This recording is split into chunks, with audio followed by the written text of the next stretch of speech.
Só a luta vai ser grande, viu? Os bolsonaristas já conseguiram 73 assinaturas pelo projeto para barrar aquela CNH mais barata, né? Sem a obrigatoriedade das aulas de direção e também das aulas teóricas. Olha só, notícia do site Poder 360. Esse deputado chamado Coronel Meira, do PL, já conseguiu 73 assinaturas, como eu disse anteriormente. Tá aí, dando entrevista para todo lado.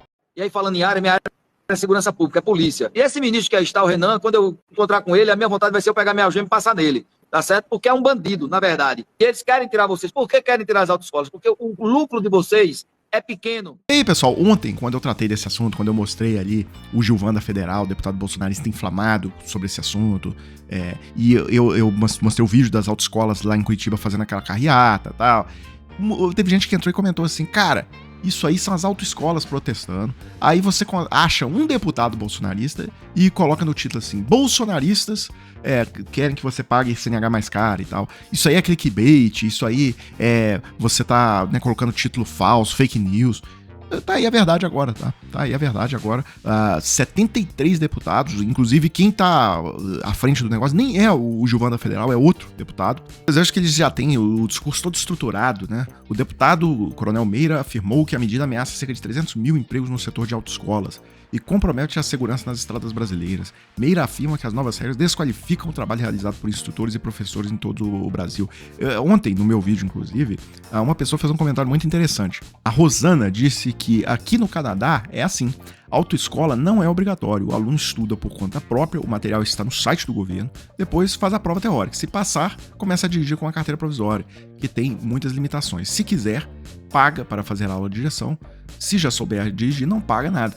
Quando se sente apto, pode fazer a prova de direção com o governo, né, para conseguir a carteira definitiva. Se não me engano, nos Estados Unidos é assim também. Pessoal, outro assunto que eu queria tratar com vocês nesse vídeo é a situação dos Correios. Tá? Muita coisa foi comentada aí essa semana. Foi um assunto que esteve em destaque na mídia. E o que eu tenho visto aqui são dois tipos de opinião. Tem aquela opinião mais bolsonarista, de que é o PT com as estatais, roubalheira, má gestão. A CNN mesmo passou a semana toda mostrando esse gráfico, né? Que o governo Lula as estatais começaram a dar prejuízo, que elas davam prejuízo lá no governo Dilma. A CNN conversou com a economista e advogada Helena Landau, conhecida pela sua atuação na privatização de estatais no governo Fernando Henrique Cardoso. A Helena Landau lembra que o Correios é apenas uma das estatais com prejuízo no governo Lula. De fato, o governo PT criou um rombo bilionários nas estatais, porque a filosofia do governo Lula é utilizar as estatais para gastos, para expansão, etc., sem muito critério de eficiência no uso dos recursos. Né? Pelo lado do PT, eu tenho visto muitos comentários nessa linha de que o Correio faz um trabalho social, ou seja, não é só a lógica econômica. Que o PT entende que o Correio tem essa lógica, os Correios são o único braço do Estado brasileiro em muitos municípios do país, inclusive eles colocando aqui vídeos, né, dos Correios entregando encomendas onde não é economicamente rentável, tá? Então em áreas que você tem que pegar a estrada de terra, áreas que você tem que viajar muitos quilômetros para fazer uma entrega apenas, tá? Em localidades afastadas e tal, o que dá um prejuízo enorme para a empresa. E as empresas privadas não agem nisso. As empresas privadas normalmente só ficam no filé, né, nos grandes centros e onde tem melhores condições de infraestrutura. Bem, ok, as duas opiniões, né, agora eu achei insuficiente. Os dois lados, eu queria mais informações específicas sobre o que está acontecendo com os Correios, por que teve esse aumento do prejuízo tão abrupto, né, e por que ele precisa agora desse empréstimo de 20 bilhões de reais. Tá? E tem uma matéria hoje na Folha de São Paulo que trata desse assunto sobre esse aspecto mais técnico. Primeiro é o seguinte, o problema é grave, tá? O Correio hoje opera com um prejuízo de 700 milhões de reais por mês. Isso significa que só para o segundo semestre agora ele precisa de 4,5 bilhões de reais de empréstimo, tá? Para continuar funcionando. Quais foram as causas principais que a Folha de São Paulo aponta aqui? Primeiro, ações judiciais, tá? Ex-funcionários dos Correios processando os Correios, franqueados e etc. Mas o principal são ações trabalhistas, tá?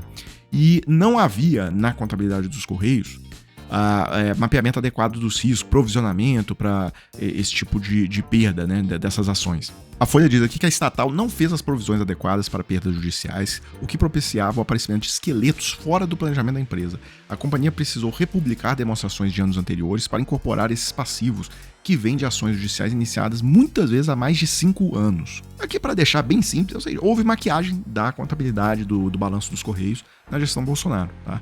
Eles mostravam no balanço ali uma realidade fantasiosa, mentirosa. Né? A Folha diz aqui, a situação era tão grave que em setembro os Correios precisaram renegociar empréstimos bilionários porque a explosão inesperada de precatórios acionou uma cláusula do contrato que permitia aos bancos antecipar a cobrança de prestações, inicialmente previstas para 2026. A estatal chegou a ter dinheiro bloqueado e ficou algumas horas sem caixa suficiente para pagar salários, até concluir a repactuação. Bem, ainda sobre esse problema do passivo trabalhista oculto que havia, a reportagem diz que essa nova gestão dos Correios aí comprou um software de gestão de processos trabalhistas e tem feito agora um acompanhamento melhor desse assunto. E a projeção para esse ano é um pagamento adicional de 960 milhões em precatórios. Em 2026, a fatura deve ficar em 1.270 bilhões de reais. Tá? Até por isso precisa lá do empréstimo. Há o problema da concorrência gigantesca, tá? Nessas áreas onde a entrega é mais viável e rentável. Há uma concorrência privada fortíssima, Mercado Livre, Amazon, Magalu e etc. O que aparece até no balanço dos Correios no último ano do Bolsonaro. Tá? Em 2022, o Correio fechou o ano com um prejuízo de 800 milhões de reais. Vocês vejam que houve um boom no lucro dos Correios na pandemia, muita gente comprando online, etc. E depois, já no último ano do Bolsonaro, 800 milhões de prejuízo. Tá? E a situação só piora. Bem, a reportagem da Folha também indica que houve sim uma gestão ruim, tá? Nesses 2 primeiros anos do governo Lula. A presidência do Correio, por exemplo, o desequilíbrio crônico vem não só da perda de receitas, porque houve a perda em função da taxa das blusinhas, né? Houve uma diminuição do fluxo. O Correio tinha muito lucro nessa atividade, dessa entrega desses produtos, mas isso representa 1 bilhão por ano de redução do lucro dos Correios. Ou aumento do prejuízo dos Correios, né? 1 bilhão de reais. Então isso não explica o problema todo, tá?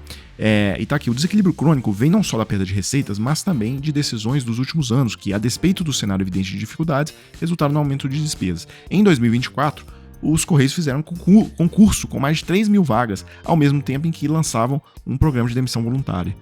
Os Correios também deram um reajuste linear de 4,1% de salário para os funcionários e a retomada de cláusulas que dava bônus de 70% calculado sobre o terço de férias. Então, claro, se a empresa está no estado operando com um prejuízo gigantesco, não tinha, se fosse uma empresa privada, por exemplo, não daria aumento de absolutamente nada. E tomara que esse plano de reestruturação, porque o empréstimo de 20 bilhões, que inclusive Banco do Brasil, Caixa vão participar, esse empréstimo ele vem acompanhado de um plano de reestruturação, que envolve um plano de demissão voluntária, envolve renegociação de vários contratos e etc. Tomara que resolva o problema dos Correios. Tá? Porque realmente o país ter que desembolsar, o Tesouro Nacional desembolsar dezenas de bilhões de reais todos os anos, que poderia ir para construção de estradas, de metrô, construção de creches e tudo mais, e isso ir para manter os Correios funcionando, não é o melhor uso para o dinheiro público. Tá? Agora, sobre a crítica geral, porque aí o pessoal bolsonarista, vocês viram no vídeo ali da CNN, pegou o embalo e já levou isso para uma crítica mais geral. Olha, as estatais agora com o Lula estão dando prejuízo. Isso aí é um argumento muito cretino, pessoal, porque a estatal, por exemplo, que causa maior prejuízo para o Tesouro Nacional todos os anos, é a Ingepron. Bem, o que a Ingepron faz? Ela fabrica as fragatas da Marinha Brasileira, inclusive acabou de lançar ao mar essa fragata Tamandaré, e ela também faz os submarinos da Marinha, inclusive o submarino nuclear. Bem, é uma coisa que você não compra de ninguém, é uma coisa que tem que ser... ninguém fornece essa tecnologia para o Brasil. Então, essa estatal... E aí entra uma lógica meio perversa de você criticar o déficit dessa estatal, porque é o seguinte, quanto mais o governo acelerar esses projetos estratégicos para o Brasil, e bote estratégico nisso, hein, pessoal, agora com o Trump aí, mandando bomba aqui na América do Sul e tal, isso só mostra o quanto esse projeto é urgente, tá, da frota de submarinos, e a gente vê que quanto mais dinheiro coloca nisso, maior o tal déficit das estatais. Tá? Essa, inclusive, é a principal estatal deficitária. Bastava, então, paralisar todos esses projetos que o déficit das estatais seria revertido, mas isso aí é uma coisa absurda, né? É uma lógica, ou seja, o governo está acelerando esses projetos, já lançou o S-41, o S-42, que é o toneleiro, e vai lançar esse ano ainda o S-43. Eu te batizo submarino toneleiro. Que Deus abençoe esse submarino e todos os marinheiros que aqui navegarem.